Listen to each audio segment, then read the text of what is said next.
صلی اللہ علی محمد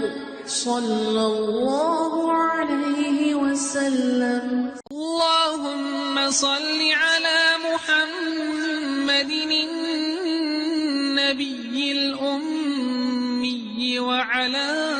آلہ وسلم تسلیما. اعوذ باللہ السمیع العلیم من الشیطان الرجیم. بسم اللہ الرحمن الرحیم. والصلاۃ والسلام علی رسولہ الکریم. باب مواقیت الصلاۃ، نماز کے اوقات کے بارے میں باب جاری ہے، اور آج کا جو عنوان ہے البیعۃ علی اقامۃ الصلاۃ، کہ نماز قائم کرنے پر بیعت کا بیان، کہ وعدہ لینا، حلف. آج کل ہم حلف اٹھاتے ہیں مختلف چیزوں کا، یا بیعت کرنا.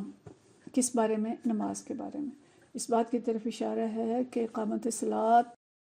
کی اسلام کے اندر بہت زیادہ اہمیت ہے، اور نبی کریم صلی اللہ علیہ وسلم نے اقامت الصلاۃ کا نام لے کر بعض صحابہ سے بیعت لی کہ میرے ساتھ وعدہ کرو کہ نماز قائم کرو گے. یعنی آپ صلی اللہ علیہ وسلم کے نزدیک نماز اتنی اہم چیز تھی کہ اپنے اکابر صحابہ سے بھی بعض اوقات آپ صلی اللہ علیہ وسلم نے ان سے بیعت لی تھی کہ وہ نماز ضرور قائم کریں گے. حدیث ہے 501، اور حضرت جریر بن عبداللہ سے یہ روایت ہے. عن جریر بن عبداللہ قال، حضرت جریر بن عبداللہ بیان کرتے ہیں، بایعت رسول اللہ صلی اللہ علیہ وسلم علی اقامت الصلاۃ و ایتاء الزکوٰۃ والنصح لکل مسلم، کہ میں نے نبی کریم صلی اللہ علیہ وسلم کے ہاتھ پر بیعت کی نماز قائم کرنے، زکوٰۃ ادا کرنے، اور ہر مسلمان کی خیر خواہی کرنے پر. یہ حدیث بھی ہم پیچھے پڑھ چکے ہیں، لیکن دوسرے باب کے تحت پڑھی ہے. تو یہاں حدیث جو ہے یہ اس سلسلے میں ہے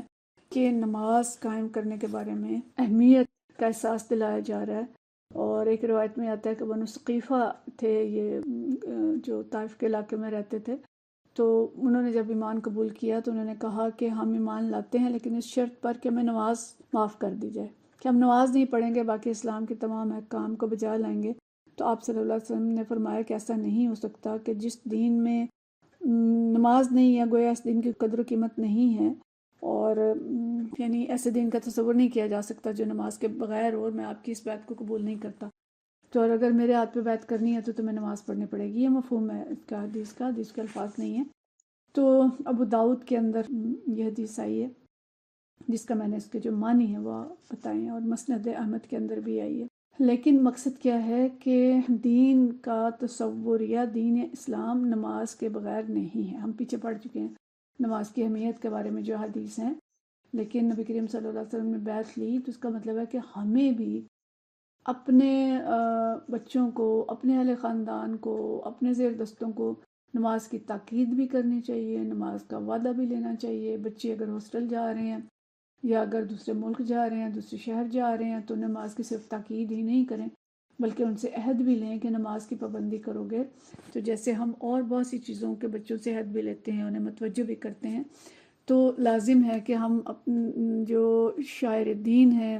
اور دین کی جو بنیادیں ہیں، دین کے جو ستون ہیں، اس کے بارے میں بھی اپنے اہل خانہ، اپنے قرابت دار اور اپنے زیر دست جو بھی ہیں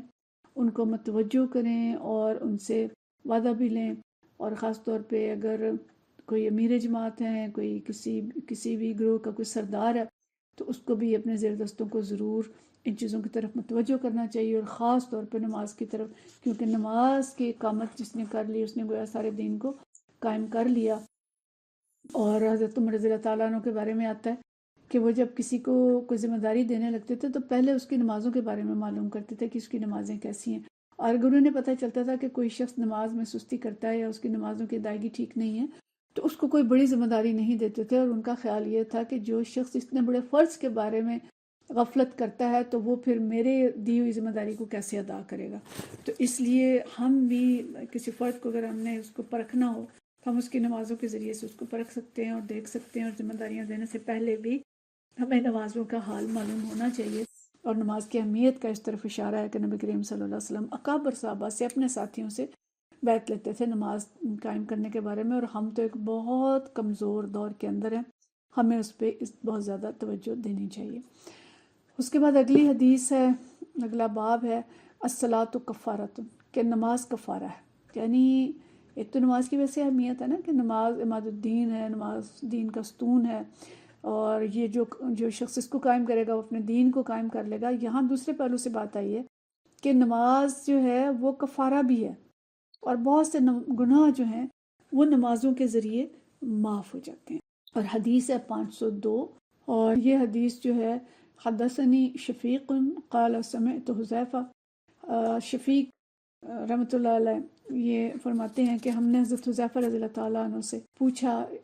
قال کنا جلوسا عند عمر رضی اللہ تعالیٰ عنہ فقال، کہتے ہیں ہم نے سنا حذیفہ سے کہ ہم سب بیٹھے ہوئے تھے حضرت عمر رضی اللہ تعالیٰ عنہ کے پاس، فقال، حضرت عمر رضی اللہ تعالیٰ عنہ نے فرمایا، ایکم یحفظ قول رسول اللہ صلی اللہ علیہ وسلم فی الفتنہ، کہ تم میں سے کون ہے جس کو رسول اللہ صلی اللہ علیہ وسلم کا فرمان یاد ہے جو آپ نے فتنہ کے بارے میں ارشاد فرمایا۔ لیکن صحابہ جو ہیں وہ حدیث کا دور کیا کرتے تھے، حدیث ایک دوسرے کو سناتے تھے، یاد دہانی کرتے تھے، حدیث کو یاد کرتے تھے، اور یاد کرنے کے بعد پھر اس کا دور کیا کرتے تھے، سنایا کرتے تھے۔ تو عمر رضی اللہ تعالیٰ عنہ نے صحابہ جب بیٹھے ہوئے تھے کہ آپ میں سے کس کو فتنوں کے بارے میں نبی کریم صلی اللہ علیہ وسلم کا قول یاد ہے؟ قل، تو میں نے کہا انا، اور جو حضرت حذیفہ ہے نا وہ فرما رہے ہیں کہ میں نے کہا کہ میں، کما قالہ، یہ میں نے کہا کہ میں، یا مجھے بالکل اسی طرح سے یاد ہے جیسے رسول اللہ صلی اللہ علیہ وسلم نے فرمایا، قال انک علیہ او علیہا لجری، علیہ بولا یا علیہا بولا، کہ حضرت عمر رضی اللہ تعالیٰ نے فرمایا کہ ہاں آپ اس کی جرت کر سکتے ہیں۔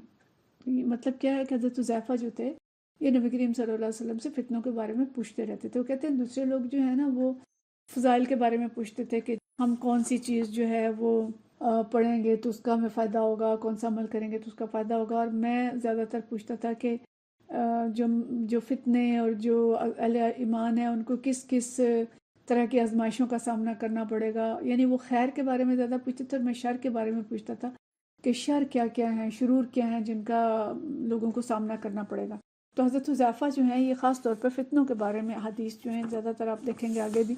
وہ ان سے روایت کی جاتی ہیں، اور وہ ان کا علم زیادہ رکھتے تھے۔ تو اس سے حضرت عمر رضی اللہ تعالیٰ عنہ نے فرمایا کہ ہاں آپ یہ بیان کر سکتے ہیں۔ قل، تو میں نے کہا، فتنۃ الرجل فی اہلہ و مالہ و ولدہ و جارہ، کہتے ہیں کہ میں نے عرض کیا کہ فتنے جو ہیں انسان پر اپنے اہل و عیال اور مال اور پڑوسی کے حوالے سے آتے ہیں۔ وَتُكَفِّرُهَا الصَّلَاةُ، اور نماز اس کا کفارہ بن جاتی ہے، والصوم، اور اس کا روزہ، وصدقۃ، اور صدقہ جو وہ دیتا ہے، وامر النہی، اور جو امر بالمعروف کرتا ہے اور منکر سے روکتا ہے، یعنی یہ چیزیں جو ہیں وہ فتنے یا وہ آزمائشیں جو اس کو اہل خانہ کی طرف سے آتی ہیں، یا اہل خانہ اس کے لیے آزمائش بن جاتے ہیں،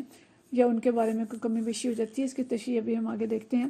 تو اس آزمائش کے بارے میں پھر اس کی نماز، روزہ، صدقہ، امر بالمعروف اور نہی عن المنکر اس کا کفارہ بن جاتے ہیں۔ قال لیس ھذا ارید، حضرت عمر رضی اللہ تعالیٰ نے فرمایا کہ میرا مطلب یہ نہیں ہے، میں یہ نہیں پوچھ رہا کہ بھئی یہ تو عمومی فتنے ہیں، اور ولیکن الفتنۃ التی تموج کما یموج البحر، میں اس فتنے کے بارے میں پوچھ رہا ہوں جو سمندر کی موج کی طرح امڑ آئے گا۔ یعنی یہ تو چھوٹے چھوٹے فتنے ہیں، چھوٹی آزمائشیں ہیں، میں تو بڑی آزمائش کے بارے میں پوچھ رہا ہوں جو سمندر کی موج کی طرح چڑھ آئے گی۔ قال، حضرت حذیفہ فرماتے ہیں، لیس علیک منھا بأس یا امیر المؤمنین، کہ امیر المؤمنین آپ کو اس میں فکر کرنے کی کوئی ضرورت نہیں ہے، یا آپ کو اس فتنے سے کوئی خطرہ نہیں ہے۔ ان بینک و بینھا بابا مغلقا، کہ آپ کے اور اس فتنے کے درمیان ایک دروازہ ہے جو بند ہے، یعنی آپ تک وہ فتنہ نہیں پہنچے گا، دروازہ بند ہے۔ قالا، انہوں نے پوچھا، ایکسر ام یفتح، کہ کیا وہ دروازہ توڑ دیا جائے گا یا اس کو کھولا جائے گا؟ قالا یکسر، کہا کہ توڑ دیا جائے گا۔ قالا اذن لا یغلق ابدا، تو پھر اس کے بعد وہ دروازہ قیامت تک بند نہیں ہوگا، کبھی بند نہیں ہوگا۔ عمر رضی اللہ تعالیٰ عنہ فرما رہے ہیں گویا انہیں معلوم تھا کہ وہ دروازہ کون سا ہے، اور جب وہ دروازہ توڑ دیا جائے گا تو پھر وہ کبھی بند نہیں ہو سکے گا۔ قلنا، ہم نے کہا، اکان عمر یعلم الباب، کہ کیا عمر اس باب کے بارے میں جانتے تھے؟ قال نعم، انہوں نے کہا ہاں۔ کما ان دون الغد اللیلۃ، ایسے جانتے تھے جیسے تمہیں معلوم ہے یا کسی کو معلوم ہوتا ہے کہ کل کے دن آنے سے پہلے بھی رات آنے والی ہے، یعنی اتنا انہیں یقین تھا، معلوم تھا کہ وہ جو دروازہ ہے وہ کون ہے۔ انی حدثت بحدیث لیس بالغالب، تو میں نے جو حدیث بیان کی ہے اس میں کوئی غلطی نہیں ہے، یعنی کوئی اس کے اندر غلط بیانی شامل نہیں ہے، بالکل یہ ٹھیک حدیث ہے۔ فحبنا ان نسأل حذیفہ، لگ گیا کہ ہم حضرت حذیفہ سے اس کے بارے میں تفصیل پوچھیں۔ فامرنا مسروقا، تو ہم نے مسروق سے کہا کہ آپ اس کے بارے میں پوچھیں۔ فسألہ قال الباب العمر، تو انہوں نے پوچھا ان سے کہ یہ باب کون ہے، تو انہوں نے کہا کہ اس دروازے کا باب مصداق حضرت عمر۔ تو باب کا عنوان یہ ہے کہ نماز جو ہے یہ آزمائشوں میں کفارہ بن جاتی ہے، اور حضرت حذیفہ رضی اللہ تعالیٰ عنہ نے جو آزمائش بیان کی ہے کہ ایک شخص کا فتنہ اپنی بیوی، مال، اولاد اور پڑوسی کے بارے میں، تو اس کو ہم اچھی طرح سے سمجھ لیں کہ فتنہ لفظ جو ہے یہ اس کے معنی کبھی تو آزمائش کے ہوتے ہیں کہ ہم تمہیں آزمائیں گے شر اور خیر کے فتنے سے، یعنی آزمائش ہوگی، اور کبھی جو ہے یہ عذاب کے معنی میں آتا ہے، جیسے اللہ تعالیٰ کہتا ہے کہ یہ لوگ آگ پر تپائے جائیں گے اور ان سے کہا جائے گا کہ اب اپنے عذاب کا مزہ چکھو، ذوقوا فتنتکم، یہ سورہ ذاریات کی آیت ہے۔ اور کبھی فتنہ جو ہے مصیبت کے بارے میں آتا ہے، جیسے فتنہ دجال، کہ یہ مسلمان پر ایک بڑی مصیبت آئے گی، تو یہاں فتنہ آزمائش کے معنی میں آیا ہے، اور بیوی یا بچے یا اہل خاندان یا شوہر کہ ان سب کے بارے میں انسان اگر افراد اور تفرید کا شکار ہوتا ہے، یعنی یا تو ان کے جائز حقوق بھی ادا نہیں کرتا، ان کے ساتھ زیادتیاں کرتا ہے، تو یہ بھی فتنہ ایک آزمائش ہے، اور دوسری طرف ان کے حقوق کی خاطر اللہ کے حقوق کو نظر انداز کر دیتا ہے، نمازیں ہی چھوڑ دیتا ہے، مال کے معاملے میں وہ یا تو اتنا کنجوس ہے کہ اپنے اہل خانہ پہ خرچ ہی نہیں کرتا، ان کی ضرورتیں ہی پوری نہیں کرتا، یا پھر یہ ہے کہ وہ اتنا آگے نکل جاتا ہے کہ حلال اور حرام کی فکر بھی نہیں کرتا، اور ہر قسم کی مال ان کے لیے ہر قسم کا کما کے لے آتا ہے، تو یہ بھی آزمائشیں ہیں۔ اسی طرح اولاد بھی کہ ہے کہ یا اس کے حقوق ادا ہی نہیں کرتا، یا پھر اس اولاد کی خاطر حلال اور حرام کی تمیز ہی نہیں کرتا، تو یہ ساری چیزیں بے اعتدالیاں اور فتنے اور آزمائشیں جو ہیں، اگر انسان سے ان میں کوئی کوتاہی ہو جاتی ہے نادانستہ، لیکن وہ نمازیں پڑھتا ہے، روزہ رکھتا ہے، اللہ کے راستے میں صدقہ کرتا ہے، تو جو چھوٹی موٹی بے اعتدالیاں ہو جاتی ہیں وہ نمازوں کے ذریعے معاف ہو جاتی ہیں اور دوسری نیکیوں کے ذریعے معاف ہو جاتی ہیں۔ لیکن اس کا مطلب یہ نہیں ہے کہ حلال جو چھوڑ کے حرام کما رہا ہے تو وہ بھی معاف ہو جائے گا، اس صورت میں تو کوئی نماز بھی قبول نہیں ہوگی، یعنی انسان کی عبادات جو ہیں وہ اس طرح کے چھوٹے موٹے گناہوں کا کفارہ بن جائے۔ تو حضرت عمر رضی اللہ تعالیٰ عنہ حضرت حذیفہ سے فرمایا کہ میں ان بے اعتدالیوں کا ذکر نہیں کر رہا، تو مجھے بھی پتہ ہے، میں اس بڑے فتنے کا ذکر کر رہا ہوں کہ جو سمندر کی موجوں کی طرح ہوگا، اور وہ فتنہ ایسا ہوگا کہ اس کا اثر پورے عالم اسلام پہ پڑے گا، اور کوئی شخص بھی اس فتنے سے بچ کے نہیں نکل سکے گا، ہر ایک جو ہے وہ اس فتنے میں مبتلا، اس کے اثرات جو ہیں وہ سب پہ پڑیں گے۔ تو حضرت حذیفہ نے پھر جواب دیا تھا کہ آپ کو اس سے کوئی خطرہ نہیں ہے اور کوئی ذمہ داری نہیں ہے آپ کی، آپ اس وقت موجود نہیں ہوں گے، یہ فتنہ جو ہے اس کے اور آپ کے درمیان ایک دروازہ ہے اور وہ دروازہ بند ہے۔ تو حضرت عمر رضی اللہ تعالیٰ عنہ نے پھر پوچھا تھا کہ یہ دروازہ توڑا جائے گا یا کھولا جائے گا، تو انہوں نے بتایا کہ توڑ دیا جائے گا، اور حضرت عمر رضی اللہ تعالیٰ عنہ کو معلوم تھا کہ اس دروازے سے مراد کیا ہے، تو انہوں نے فرمایا کہ اچھا جب یہ ٹوٹ جائے گا تو پھر کبھی بند نہیں ہو سکے گا، یعنی اس کے ذریعے سے پھر جو فتنہ پھیلے گا وہ فتنہ تا قیامت رہے گا، وہ فتنہ رک نہیں سکے گا۔ تو اس کے بارے میں حضرت عمر کو معلوم تھا کہ دروازہ کون ہے، اور حضرت حذیفہ نے جواب دیا کہ یہ دروازہ حضرت عمر رضی اللہ تعالیٰ عنہ تھے، یعنی حضرت عمر رضی اللہ تعالیٰ عنہ کو جب شہید کر دیا گیا، جب تک وہ زندہ تھے تب تک تو فتنہ نہیں آیا، لیکن جب ان کو شہید کر دیا گیا تو پھر وہ خانہ جنگی پیدا ہوئی جو حضرت عثمان رضی اللہ تعالیٰ عنہ کی شہادت اس کے نتیجے میں ہوئی، اور پھر حضرت علی رضی اللہ تعالیٰ عنہ کا جو دور تھا وہ مسلسل آزمائشوں کا دور رہا، اسی میں جنگ جمل ہوئی، جنگ صفین ہوئی، اور بالآخر حضرت علی رضی اللہ تعالیٰ عنہ کو بھی شہید کر دیا گیا۔ تو یہ وہ فتنے ہیں جن کا ذکر حضرت عمر رضی اللہ تعالیٰ عنہ نے کیا، اور اس کے بعد آج تک امت جو ہے کسی ایک امام پہ مجتمع بھی نہیں ہو سکی، اور طرح طرح کی آزمائشوں کے شکار ہیں۔ آج بھی ہم دیکھیں تو جو امت کی حالت ہے، مختلف طرح کی آزمائشیں اور فتنے، اور نبی کریم صلی اللہ علیہ وسلم کے فرمان کے مطابق جو آگے ہم حدیث پڑھیں گے کہ فتنے جو ہیں وہ بارش کے قطروں کی طرح نازل ہو رہے ہیں، ایک کے بعد ایک فتنہ جو ہے وہ آ رہا ہے، اور اسی کی طرف اشارہ تھا حضرت عمر رضی اللہ تعالیٰ عنہ کا، اور حضرت عمر رضی اللہ تعالیٰ عنہ وہ دروازہ تھے جن کے ذریعے اللہ تعالیٰ نے ان فتنوں کو روکا ہوا تھا۔ تو آج کے اس باب سے ہمیں یہ پتہ چلا کہ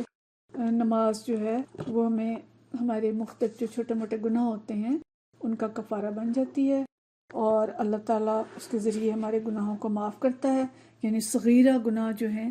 وہ نماز کی ادائیگی سے معاف ہو جاتے ہیں۔